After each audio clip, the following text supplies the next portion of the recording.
In the previous class, we were looking at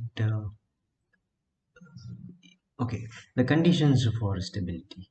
In the time domain analysis of the control systems, we have seen that if a given system's poles are present on the right side of the S-plane, that makes the system become unstable, right? It has to be present on the left hand side for a given system to be stable, right? So whenever we have a steady state output tending to be infinity, right? That's the another way of definition of unstable system, right? If that steady state value becomes finite, then it's said to be a stable system, right? Now let's look at the various conditions on the systems, of systems poles, and we'll see that whether the system is exact going to be stable or not, using, let's say, a graph. Okay, right. These are the various conditions that we usually study in detail when we study the control system, but now we'll go very quickly over it. Okay, the first graph is, okay, let's write several graphs over here.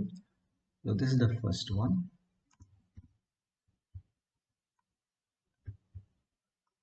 On the left hand side, we'll see the position of poles or zeros. Okay, so the real axis of S domain, this is the imaginary axis of the S domain, that is denoted by j omega. So if the roots are, say, minus a1 and minus a2 and minus a3 and so on, this is the origin, right? We expect this particular system to be stable, right? Because it satisfies the very basic condition of stability, right? Okay, let's also try to write what happens to the output over here. It's like a table. All right, so two graphs as two columns.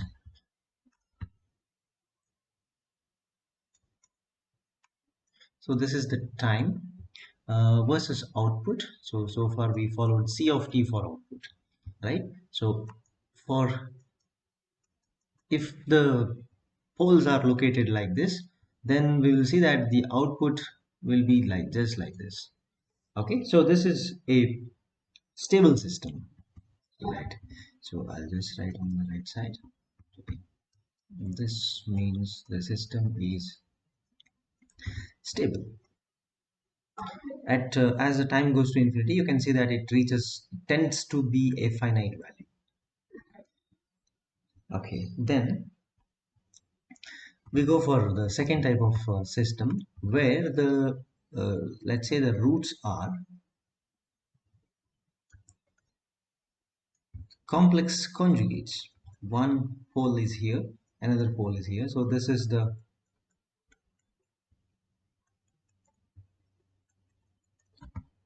setup. Okay, so this is the j omega axis, this is the sigma axis, right? So we have the values like, this is j times omega 1, this is plus j omega 1, this is minus j omega 1, right? Omega value is fixed but plus or minus, right? So if you have a complex conjugate roots, what do you expect? What is the output that we expect here? Do you remember?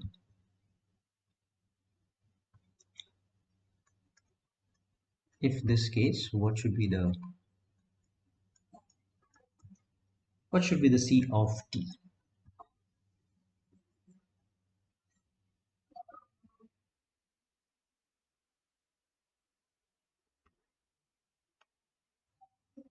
So the above, because we have a name for that, the above answer, this answer, okay, it is a pure exponential signal.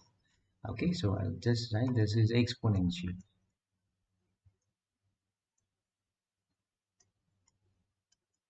Similarly, can you give the name of that output which comes whenever we have the complex conjugate roots.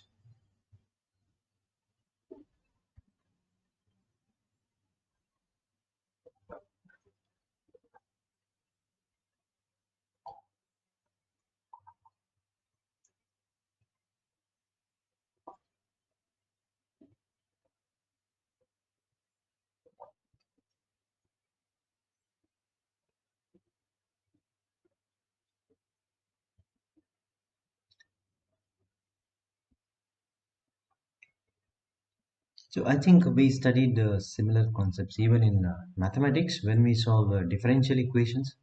Recall the type of equation we write.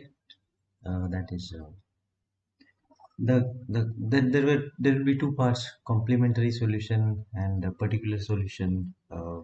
And we write, if the roots are complex conjugate, then something we write. So it follows the same thing.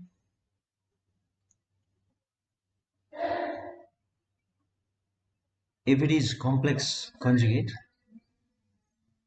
correct. So we have two parts. One is real and imaginary. So real will take part as an exponential component, and the omega is actually the frequency part. So you get a sine or cos wave, right? So there is a mixture of sine as well as sine or cos and a e to the power, right? So two things will come into picture, right? So because of which, see, the exponential will generate what you call the e to the power component, right? Let's write the e to the power component like this. Okay, let's assume this is the e to the component that is coming arising because of the e to the power term that will be coming up due to the function being exponential.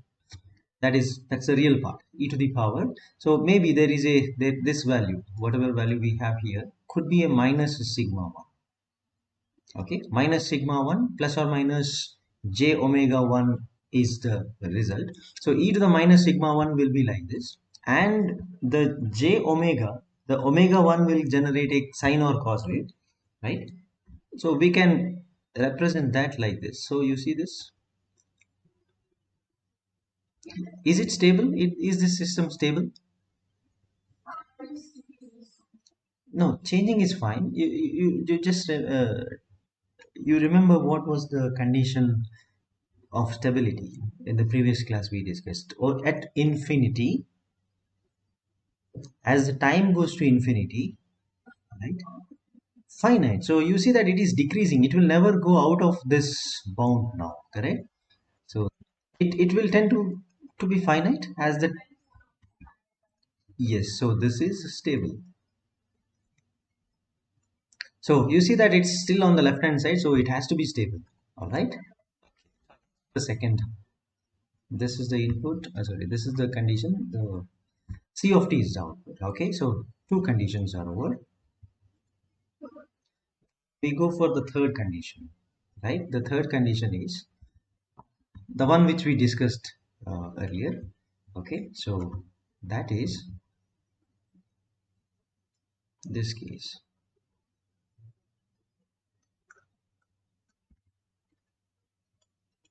Sigma and j omega. And we have, let's consider only one root, some a1. Okay, so under this condition, right, we are very sure that it's going to be stable or unstable. It's unstable, right? Because as soon as the pole moves to the right side, it becomes unstable. So if you remember, we saw that if there is a, right, positive pole, e to the power, that number will come in the equation, e to the at, correct? E to the a1t will come into picture. So as soon as we see the e to the at, this is nothing but this is a exponentially increasing signal. So you see that this is what we get as a c of t, right? So definitely, as soon as the time goes to infinity, this will also be at infinity, right? So I'll just write to infinity. This is also an exponential signal. So the name for the above signal is damped oscillation.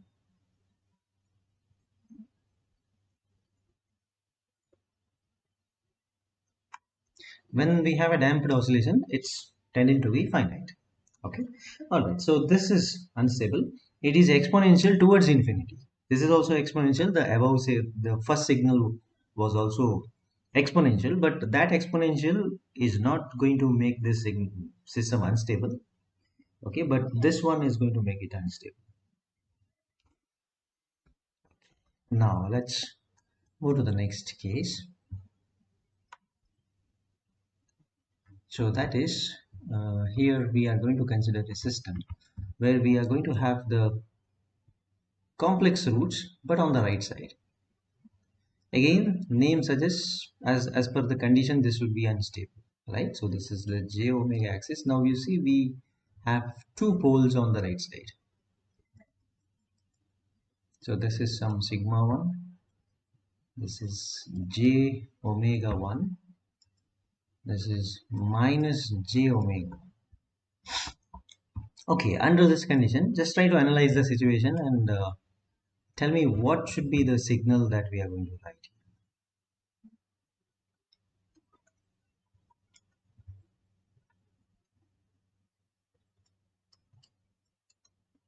So very similar to the previous case, right? It has that there is a oh sorry, there are complex conjugate roots with this. Only difference is that it is present on the right side. So definitely it is unstable. But what is the shape of the output?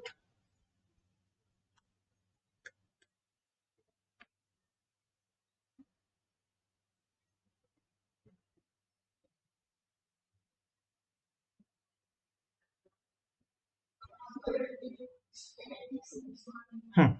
It has to increase. Correct. So you see, we have let's say this is the mid value. All right. It will start from a small value, but it will tend to be infinite. Okay. It's the e to the power term will raise like this. The reason for that is you see that the sigma is positive. So you will have e to the power sigma 1 into t, right? That is a, yeah, that was a decay, correct? So it will increase like this. Okay, right? So this is also an this is oscillation with increasing amplitude. So okay, I think I didn't write the previous answer. This is unstable.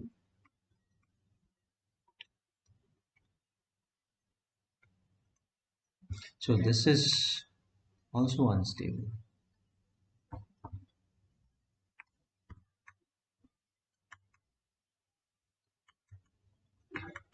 All right.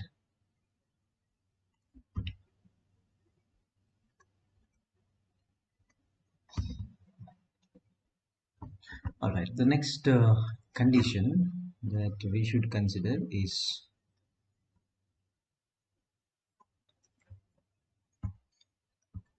this one.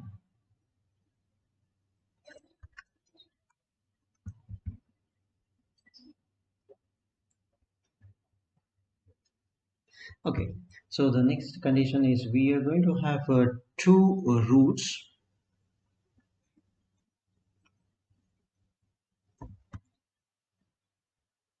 like this. So this is j omega. Let's consider roots present on the imaginary axis. All right. This is plus j omega 1 minus j omega 1. There is no real part.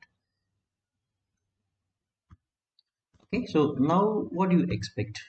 Uh, this condition is actually called as marginal stability. Okay, the system is said to be marginally stable, and we have a reason for that. Now, can you guess the output? From the output, we will come to know that okay, why this is said to be marginally stable.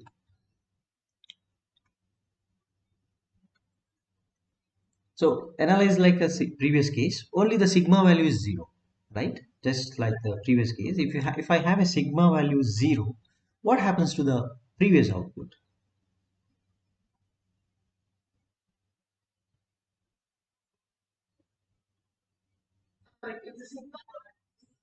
Hmm.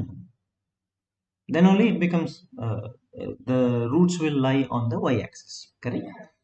Yes. So previous case sigma was positive. We had a increasing exponential, and inside that we had to write a sine wave. The one,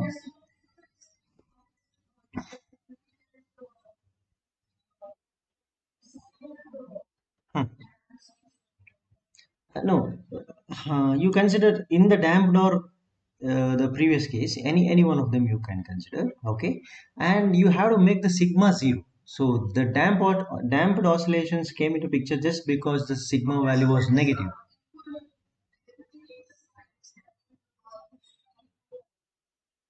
So amplitude of sine wave, huh, amplitude of sine wave is not going to change now because no sigma. Sigma is not there means e to the power 0 t, right? E to the at is what we write corresponding to the specific sigma value, something like e to the sigma t, right? Now previously e to the sigma was that sigma was being negative, so you had damped, right? The sigma became positive, it is right increasing exponential, the system became unstable, but now the sigma is 0, so e to the 0 t is 1, so amplitude is 1. So u with amplitude is fixed. That's what is the indication. So I have some central uh, values. Okay, around that you have a fixed value.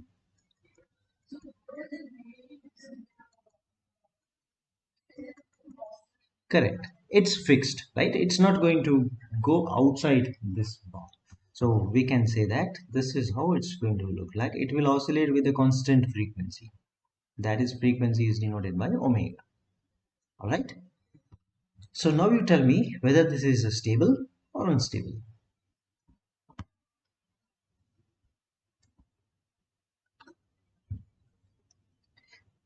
So stability needs to be identified still by using the same condition. What happens to the C of t when time goes to infinity? What do you expect?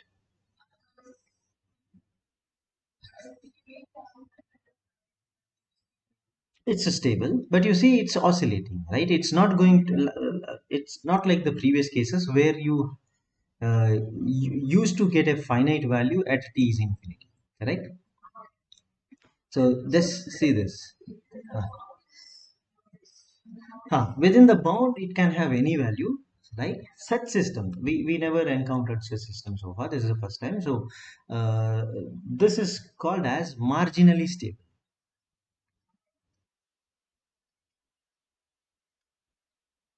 Marginally, or even there is another word to say this: marginally, or I think critically stable.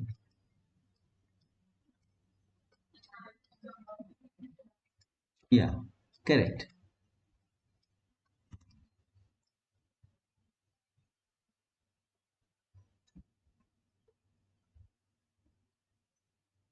Okay, then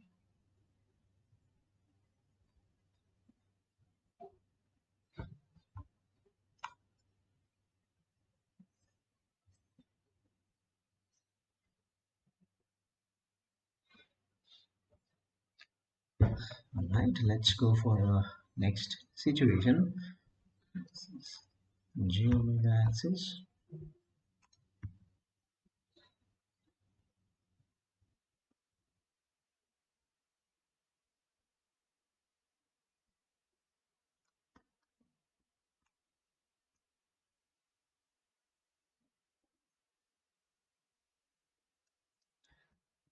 Let's assume now another case where we have a pair of complex conjugate roots. Okay, this is how it looks like.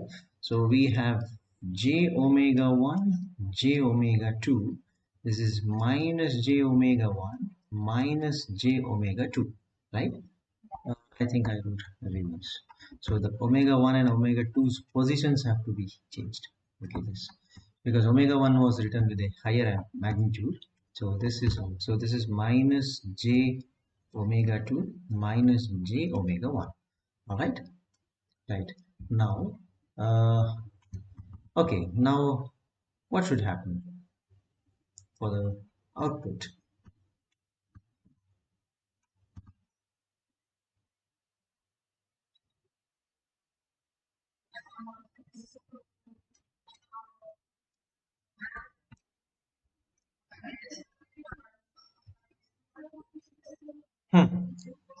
Right, correct. Right, exactly. So you have to, correct. So it will be, the system is said to be marginally stable. So the e to the power component is 1 there, e to the 0 t, because sigma is 0, right? So for both pairs, right? Imaginary pairs, right? We have the real part 0. So e to the power real part is 1, right? E to the power 0 t, right? So that is 1. So I am still going to get the similar bound on both the sides. That's right. And as you told, you have to show two different frequencies, correct? Because omega 1 is bigger frequency, omega 2 is a smaller frequency, right? You will the output will show, right? Actually the sum of two frequencies, right? So maybe the direct plot may not be possible for us, but we'll show two frequencies. This is a high frequency component, maybe omega 1, all right? And there is another frequency component. I'll change the color and write that graph itself, but actually what you get is the sum of these two. This is a smaller frequency, omega 2, okay? So you see that there are two frequencies, two signals, one corresponding to omega 1 and one corresponding to omega 2. Right. Normally we get the sum of this. Okay. When if we have a system like this and we ask the machines to plot it on a graph, we get the sum of this. Point by point, it will add up and it will give. But actually that result comes because of the addition of these two signals. Okay. Fine. Then we have another situation. This is actually a special case. Right. So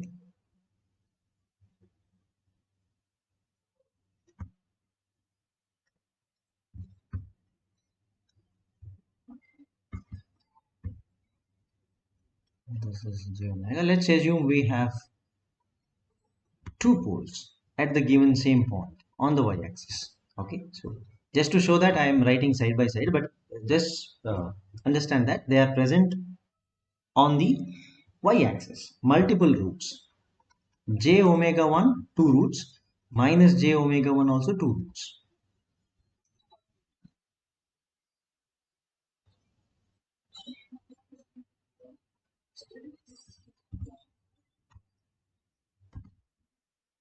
Now, this is actually a special case, all right? So in the control systems, there actually is a derivation corresponding to this, right? And this system, I'll write the above system. This is again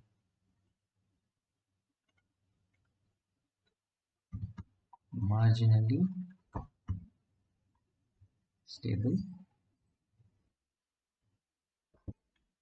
right? This system is actually unstable, right? So because of roots being repeated, right?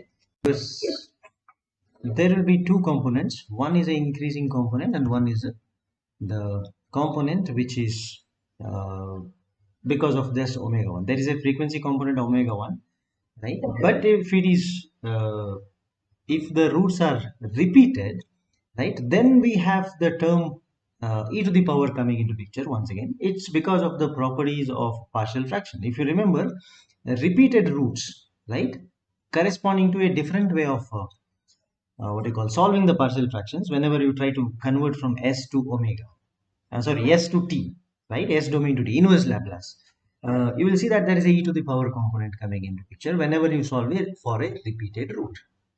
Okay, so because of that reason, right, uh, this is how it looks like. It's a increasing exponential, right? So this means the system is actually unstable. So now this table helps us in identifying, right, where are the poles and what happens to the stability using a straightforward technique. So now, anyway, the concept we studied so far was simple, and we try to analyze using one or two poles on the right side. But when we see a equation a transfer function in practice, maybe it is of a higher order, correct? So you can see that the equation or the transfer function could be of any order, right? Maybe order 5, order 10 or something, right? So whenever that happens, right, we need to solve the equation to identify that how many roots are present on the right side. So solving a 10th order equation is very difficult, right? Manual calculation is very difficult. Or even if we write a program, the program tends to be a complex program, right? But anyway, it is possible to solve in the using the programs. Okay, you can write a program to solve that, but generally that is not suggested. Okay, we to find the number of poles on the right side of the S plane, right? We have a specific technique that is called as the RH criterion, right?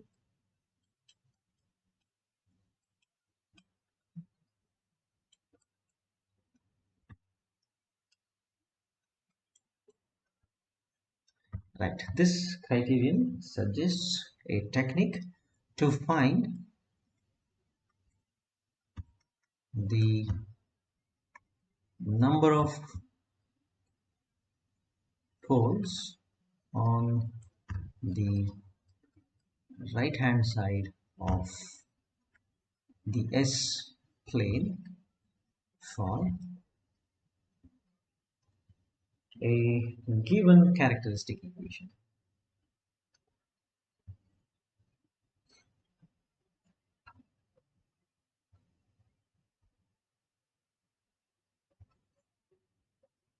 A given system.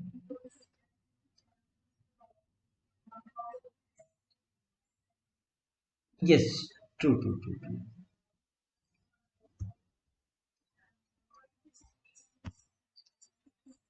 Yes, if there is a change in the sign, then you will say that.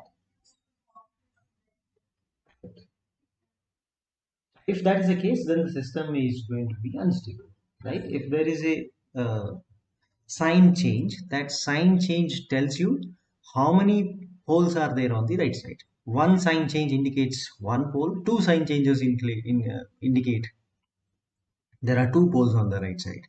Okay, so the all right, so let's directly go to a problem to understand this. All right, so that is uh, okay. If the characteristic equation is denoted by s cube plus 6s squared plus 11s plus 6 equal to 0. Let's say this is the equation. All right, now I need to make a table called root array. All right, so this is s cube s squared, right, in the descending format. All right, s to the power 1 and s to the power 0, right? And you keep filling two rows at a time. All right, so initially, so the coefficient of s cube is 1, that's why I write here. Then below that I have to write the 6 because that's correspond to x squared. But next one I'll not fill here, I'll go to the next column.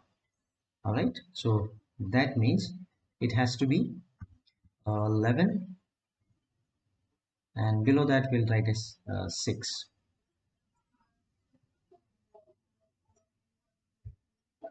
Correct, correct. We denote them as A1, something like A3 S cube, A2 into S square, A1 into S, and A naught into 6. Sorry, A naught into S to the 0. Right, okay. So now we fill this in the following fashion. So whatever you write here at this location is this into this, into this into this, divided by the first term, whichever. So this should be 6 into 11, 66, minus 1 into 6, that is 6. So 66 minus 6 whole divided by 6 once again. Okay, so that should be 10, right?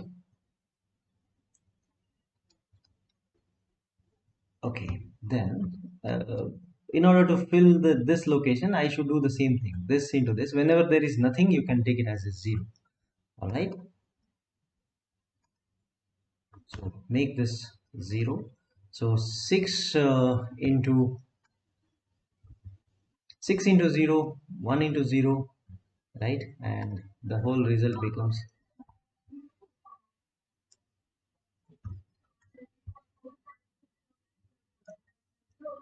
correct. Yes, yes, yes. Leftmost value, all right? That is present on the lowest row, right? Okay, so this is 0. So once any number becomes 0, the column becomes 0 after that, all right? Fine. So now the next one should be 10 into 6 divided, sorry, 10 into 6 minus 6 into 0 by 10. So that remains as 6, and these are zeros, all right? So now I always look at the first column. So this particular column I should check. So no sign change. So this implies what? When there is no sign change, right? So this implies no poles on the RHS. So this means system is stable.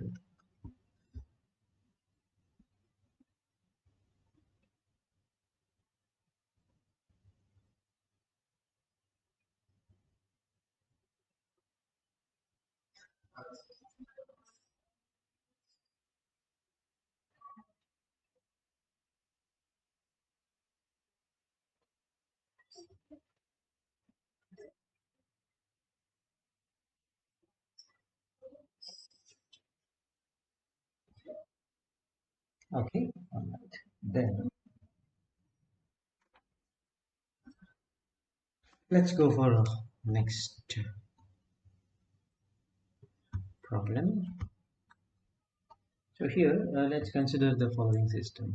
Okay, the characteristic equation is s cubed plus 4s squared plus s plus 16 is equal to 0. All right, so we have to make the similar Routh table. This is s squared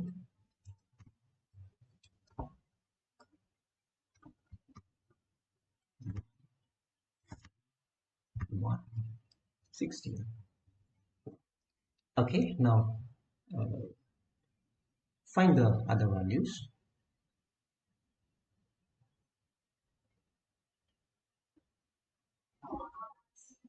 Okay, this is minus 3.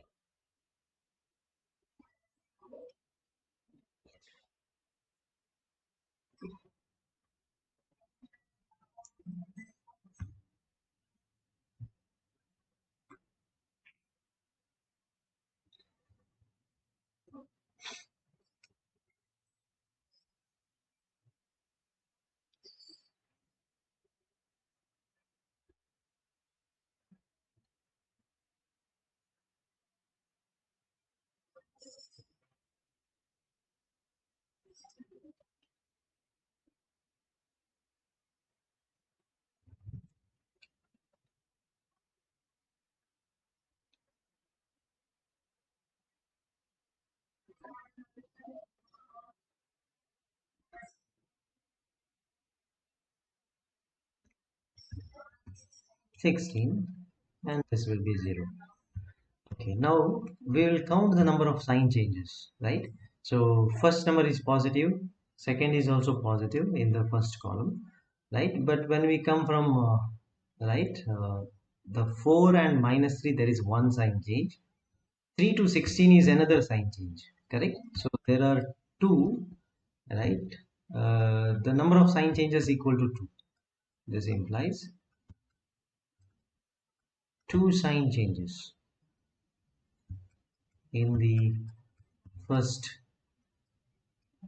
column, right? Now this implies what? When you have two sign changes happening, right? This implies two poles of the system,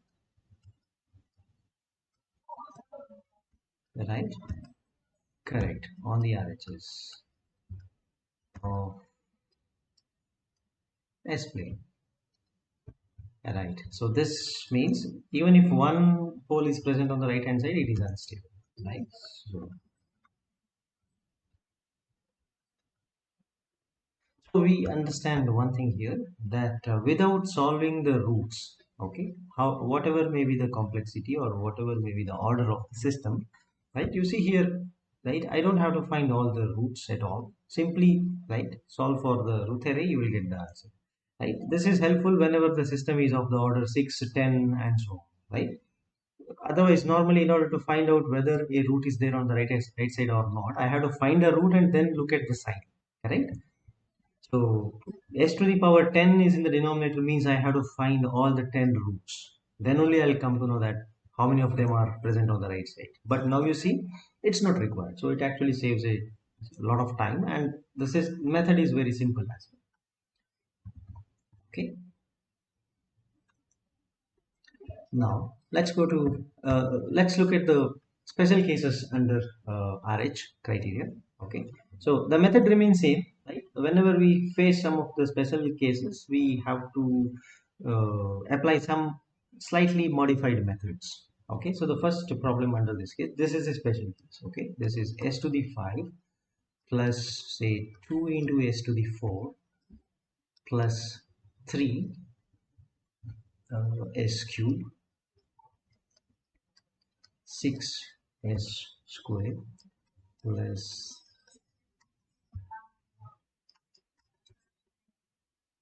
if we get one of the first term as 0 is a special case. If all the entries of a row become equal to 0, that's also another special case. We'll see something right coming up now. So it actually starts from s to the 5, s to the 4, s to the 3.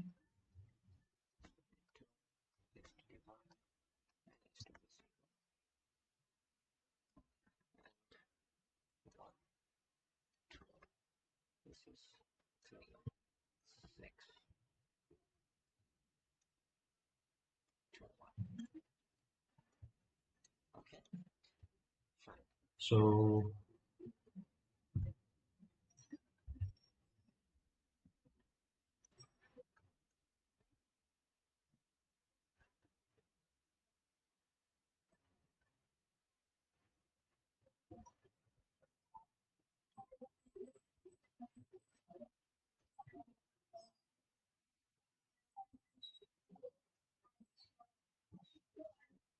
3 by 2. Okay.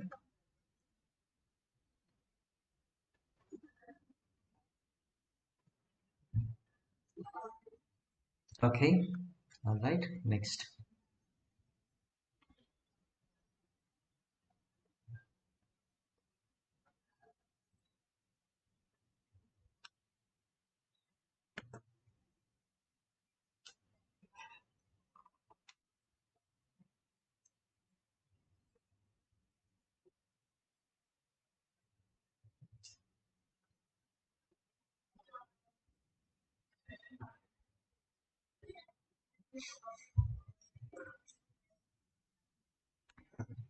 嗯 Yes, so you see an undefined condition, right? So that is right. It is true for every value that is going to come on this row, right? In the next row, you have undefined value because the denominator being 0, right? Not happen in the mathematics. So you see that whenever you face this condition, it's a special condition. Okay. Now you have to the method is like this. What we do, we make sure that this 0 is replaced by a finite value. Okay, but when you replace it by finite value, it should be close to 0 because as soon as this is non-zero, you have an answer coming up. Correct? It may be right 0.000001 on positive side or negative side. Correct. Right? Are you okay? Because even instead of writing a 0 over there, if you simply write 0.00000000, very small number, right? This gives an answer over there, right? 0 will not give you an answer, but this is going to give you an answer, right? For that reason, we try to replace that 0 in the first column by a finite value epsilon. Okay, but what do you do? Will it be positive or negative? This epsilon you can assume positive or negative, but which one you will choose is my question.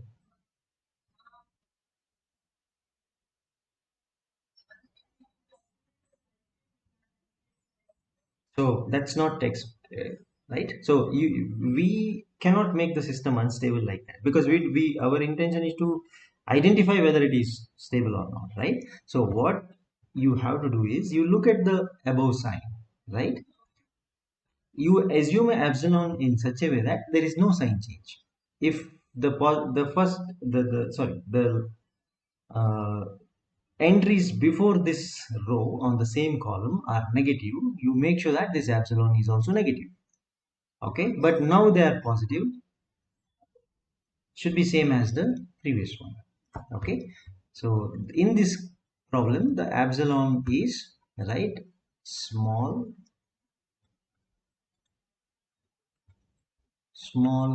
positive value approximately equal to 0. Now keep epsilon as it is and proceed with the calculation. Now I know that epsilon is a positive. We'll see what we can do later, right? So we replaced 0 by a very close value to 0.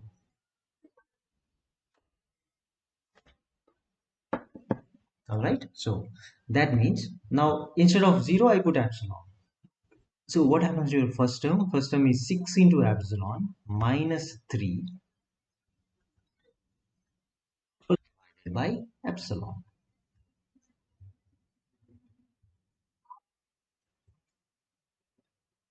Okay,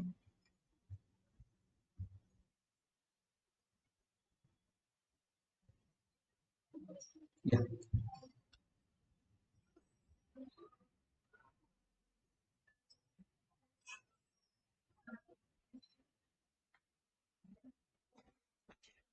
Fill the next value.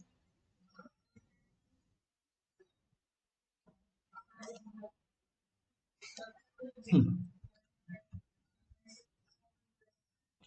This is 1, and once a row becomes 0 the next value will be 0. So okay, so next entry in the table,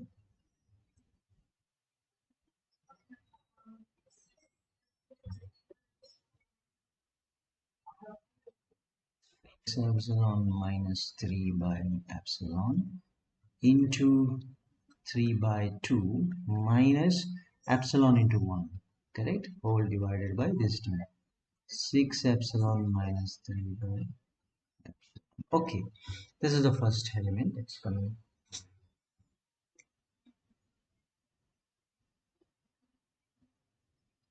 Then I think that should be 0, right? Then 0 followed by 0. Okay, what should be coming up next below this?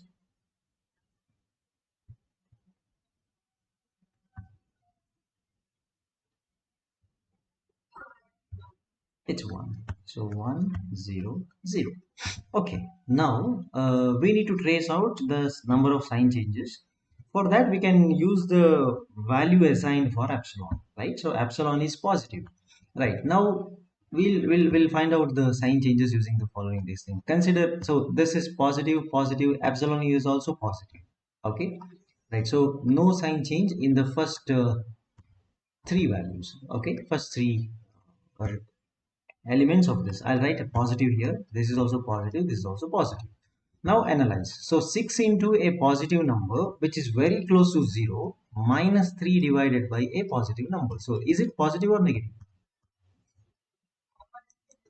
It's negative, right? Right. So that means we got a sign change here. This is minus. Okay. Now you see, wherever you see a 6 epsilon minus 3 by epsilon is a negative number, right? So what happens to this term?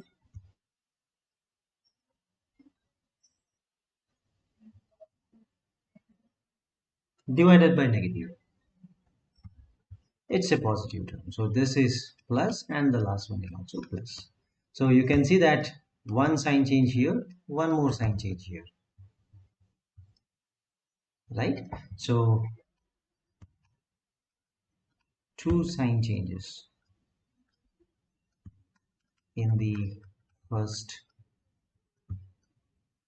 column. So this implies, right, two poles on the right side. Anyway, now we understood, right? System is directly we can give a statement saying that this is unstable.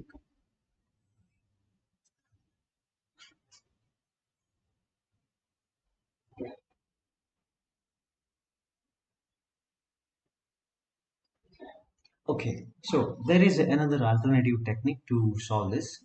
What if I don't want to replace it with epsilon, and I don't want to proceed with this technique, right? In the sense, I'm not comfortable with the substitution of epsilon and then finding a sign. If it becomes very difficult, right, we have another alternative technique for this condition. So I'll solve the same problem with this, because this problem has the is a special case, right?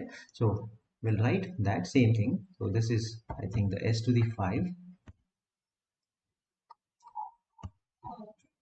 plus 2s to the 4 plus 3s cube plus 6s square plus 2s plus 1 equal to 0. Anyway, there is no alternative. By just looking at the equation, we will never come to know whether there is a special case or not. Okay, what I do, I start solving, right? I do the first three rows and I come to know that yes, right, there is a problem. We cannot go proceed using this technique. I'll stop here. I don't have to do this at all. Okay, you don't have to proceed like this, no substitution of epsilon and on. What you can do here, as soon as we get a situation like this, right, you come back to the equation and make the following change. Replace every s in the equation by 1 by some coordinate, right? So I'll change this to z, 1 by z. Every s has to be replaced as 1 by z. Okay, so this means 1 by z to the power 5 plus 2 into 1 by z to the 4 plus 3 into 1 by z cube plus 6 1 by z square plus 2 by z plus 1 equal to 0. Okay, now I'll take a common denominator, highest power, that is z to the 5. Numerator is 1 plus 2z plus 3 times, this is z square, plus 6 times z cube plus 2 times z to the 4 plus this is z to the 5 equal to 0. So this implies, now I write in the decreasing order of z. So this is z to the 5 plus 2 times z to the 4 plus 6 times z to the 3 times z square plus 2z plus 1. Anyway, denominator is z5. I'll multiply to the right side so that this becomes equal to 0. Are you okay with this? So now we got a specific term like this. Okay, z to the 5, 2, z to the 4, 6, z cube, and so on. Right? We get a equation in terms of this. Now you solve the Routh table for this z to the equation in terms of z and see what happens.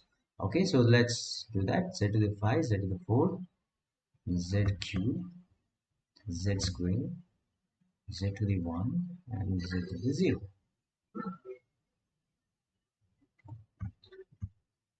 This is 1, 2, 6, 3, 2, 1.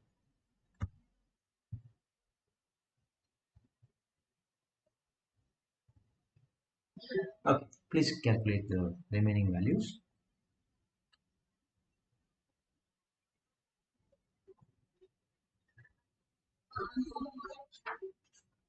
Okay,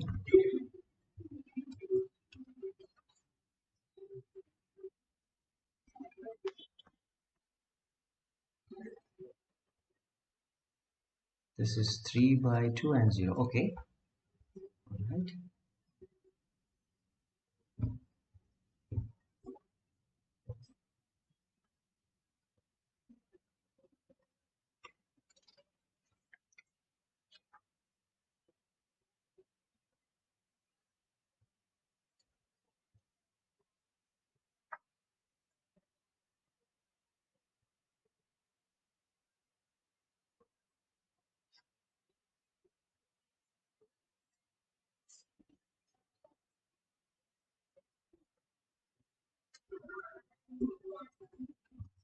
Okay.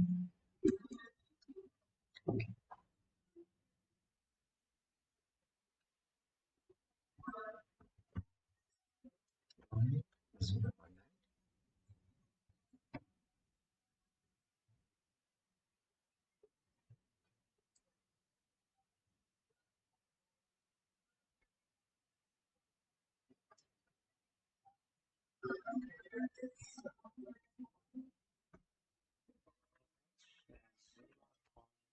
Four two.